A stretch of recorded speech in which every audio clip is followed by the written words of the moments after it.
Good morning friends. Welcome to my YouTube channel sugar tech Guru. आप ये channel देख रहे होंगे।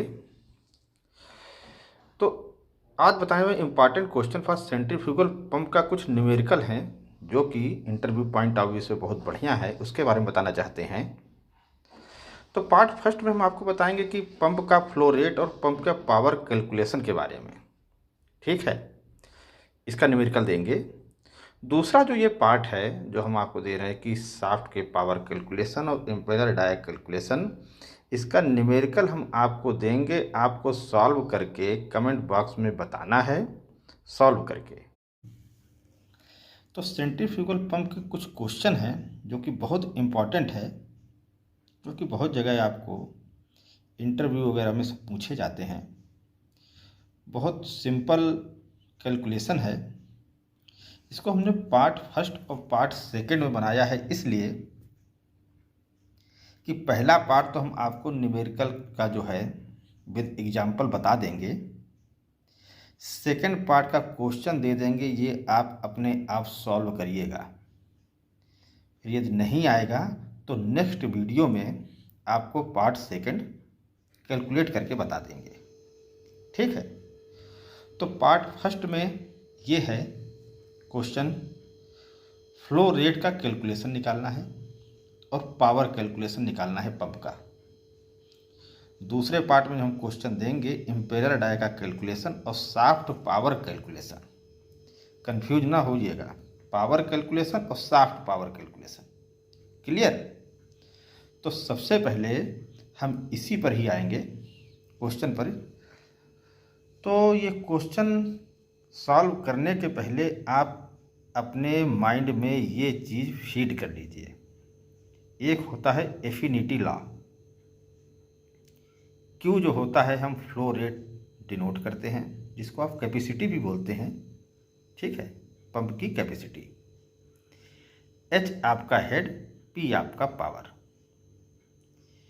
Q proportional to N, H proportional to N square and power proportional to N cube. इसको आप याद करके रखिए।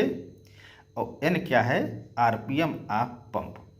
ये हम इसलिए बता रहे हैं क्योंकि जब आप सेकंड पार्ट जब सॉल्व करेंगे तो इसी लॉ का इस्तेमाल होगा। क्लियर? चलिए क्वेश्चन पर आते हैं। सबसे पहले फ्लो रेट कैलकुलेशन। कुछ गिवन डाटा होंगे आपके पास में। मान लिया आपका हाइड्रोलिक पावर जो यूज हो रहा है 30 किलोवाट आवर यूज हो रहा है। डिस्चार्ज का हेड 50 मीटर दिया हुआ है, सक्शन हेड दिया है 15 मीटर। कैलकुलेट करना है पंप का flow rate. Formula is very simple, power divide by total head density into G, gravitational force. Clear? ये याद कर लीजिए। अब देखिए पावर आपको दिया हुआ है 30 किलोवाट आवर। तो सबसे पहले इसको वाट में चेंज कर लें। 30 multiplied by 1000 multiplied by 3600 second, एक घंटे में टोटल हो जाएगा वाट। क्लियर? अब टोटल हेड निकालने के लिए जो आपका ये डिस्चार्ज और सक्शन जो दिया हुआ है, discharge head minus suction head equal to total head कितना आ गया? 35 मीटर। मान लिया उसमें आप वाटर फ्लो कर रहे हैं तो वाटर की डेंसिटी 1000 kg प्रति मीटर क्यूब। जी ग्रेविटेशनल फोर्स जो होता है 9.81 होता है वैसे, लेकिन कैलकुलेशन के लिए हमने 9.8 ले लिया है मीटर स्क्वायर पर से, मीटर पर सेकंड स्क्वायर। यहाँ देखिए मिसप्रिंट है, मीटर पर सेकंड स्क्वायर होता है। क्लियर? आप यहाँ पर पुट कर दिए total value 315 metre cube per hour आ गया। ये आपकी आ गई कैपेसिटी। ठीक? तो यही जो आया, यही आपका आ गया फ्लो रेट, जिसको बोलते हैं पंप की कैपेसिटी। क्लियर हो गया? दूसरे क्वेश्चन पर आते हैं। Pump power calculation. कुछ गिवन डाटा है। देखिए पंप की कैपेसिटी मान ले दे दिया 100 metre cube per hour. Total head दे दिया, टोटल हेड दिया हुआ है मतलब डिस्चार्ज माइनस सक्शन करके दिया हुआ है, इसमें कंफ्यूज ना होइएगा। 20 मीटर। एक पंप की एफिशिएंसी दे दिया 60%, मोटर की एफिशिएंसी 85%। पावर कंजप्शन निकालना है। मान लिया ये टैंक है, ये पंप इसको भर रहा है, 2 घंटे में पूरा फिलअप कर देता है, तो टोटल पावर का कंजप्शन कितना होगा। इसने टाइम दे दिया है, 2 घंटे पूरा भर रहा है। ठीक, तो इसके लिए पावर, ये फार्मूला हम आपको बहुत पहले बता चुके हैं। Q rho G H upon efficiency of pump multiplied by efficiency of motor.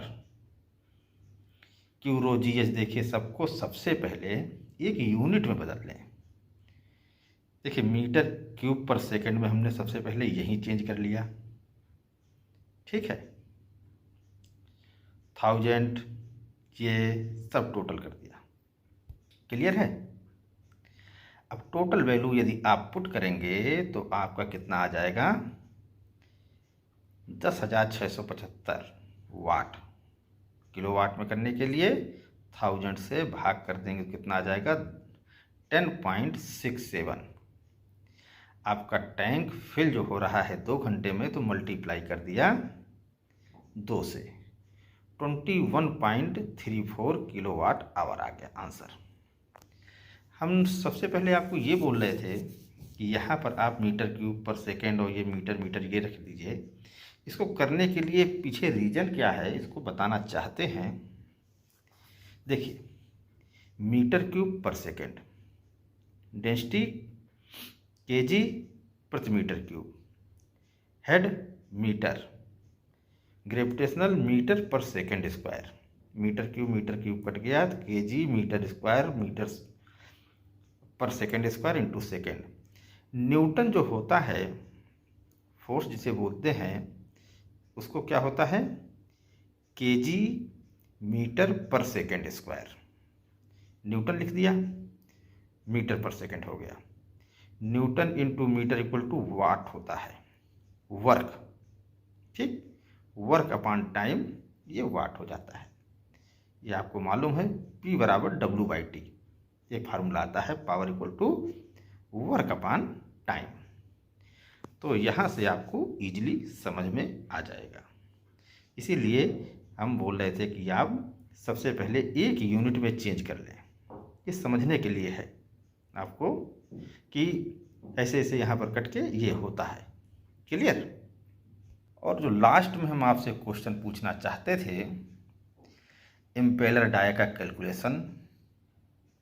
यदि पंप का इम्पेलर डाया दिया हुआ है 250 mm, वो प्रोड्यूस करता है फ्लो रेट आपका 250 मीटर क्यूब पर आवर, तो हमें इम्पेलर डाया पंप का कैलकुलेशन करना है यदि फ्लो रेट आपका 300 मीटर क्यूब पर आवर है। सॉल्यूशन देखिए अभी हमने छोड़ दिया है, ये आपके लिए है। ठीक, सेकंड क्वेश्चन दिखाते हैं, ये नोट डाउन कर लें। और चौथा क्वेश्चन जो है, जो आपको करना है, centrifugal pump produce flow 40 meter cube per hour at 1200 RPM. ठीक, इतना प्रोड्यूस करता है। पावर कंजप्शन कितना होता है, 30 किलोवाट आवर होता है। आपको कैलकुलेट फ्लो एट पंप, जब 900 आरपीएम पर होगा तो फ्लो निकालना है। और उसी में ही सेकंड पार्ट और दे दिया है, if some RPM reducing the power consumption reduce by 5 kilowatt hour. भाई आरपीएम देखिए कम हो रहा है, 1200 से 900, तो पावर कंजप्शन भी कम होगा ना, तो ये भी निकालना है। इसका स्क्रीनशॉट ले लें और इसको सॉल्व करें। नहीं आएगा तो अगले वीडियो में ये दोनों क्वेश्चन आपको बताएंगे, नहीं तो वीडियो बहुत लंबा हो जाएगा। क्लियर। तो ये 2 क्वेश्चन आप सॉल्व करें और कमेंट बॉक्स में लिखें जितना आंसर आ रहा हो वो। ठीक है। आपको हमारा वीडियो अच्छा लगा हो, please like share and subscribe करें। Thank you. और कोई क्वेश्चन हो तो आप कमेंट बॉक्स में लिखें, उसको सॉल्व करने की कोशिश करेंगे।